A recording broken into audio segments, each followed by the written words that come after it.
What do you think the probability is of a shutdown? Are they going to be able to get a deal done?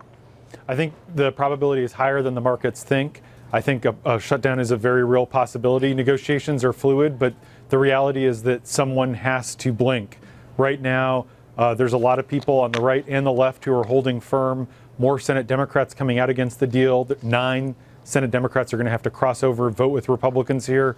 So we're getting kind of the White House trying to reassure Republicans that the president supports this temporary deal that would extend, I could basically kick the can down the road for a month, but a lot of people concerned. The House Freedom Caucus, the Tea Party guys on the kind of the far right, they're negotiating with Paul Ryan. There's some frustration with leadership. Leadership aides, Republican leadership aides tell me that they think that this is all going to work out. They think people are going to sort of fall in line on the Republican side. But right now, because Republicans aren't falling in line in the House, that increases pressure on Paul Ryan to negotiate with Democrats to make concessions. Right now, they haven't been willing to do that. So obviously, you're over 50-50 when it comes to what. Are you at 80%? You think we're going to have? No, a shutdown? I don't think that high. Okay. I think at the end of the day, people don't want to shut down. The White House doesn't want this to happen. Republicans have unified control of government. We haven't had a shutdown, a real shutdown before when one party was in control of the House, the Senate, and the White House. So most Republicans get that they're going to end up getting blamed. So they want to figure out a way to get out of this. Democrats are trying to capitalize on that leverage. And do they really have that leverage? Because when Donald Trump says he's going to blame the Democrats, this is a foe that they haven't dealt with before in past shutdowns. I mean, he's got Twitter and all those followers and the ability to message in a really effective way. Do you think he could be successful in saying this is the Democrats' fault for not going along with some stuff?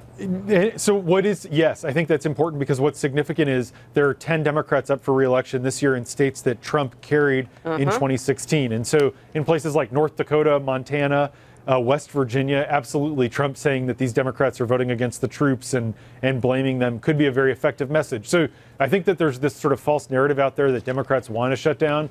Senate Democrats don't want to shut down. It's not necessarily clear-cut who would win or lose. I think Republicans are nervous they'd get blamed.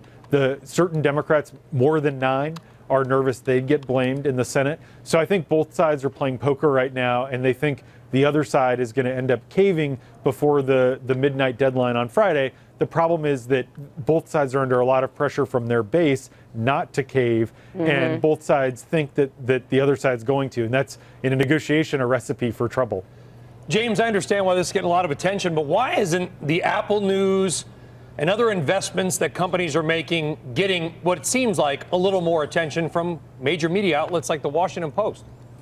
Well, we're covering it. I think that it's something that frustrates a lot of people on Capitol Hill. Is that this is something that could have been dealt with last week.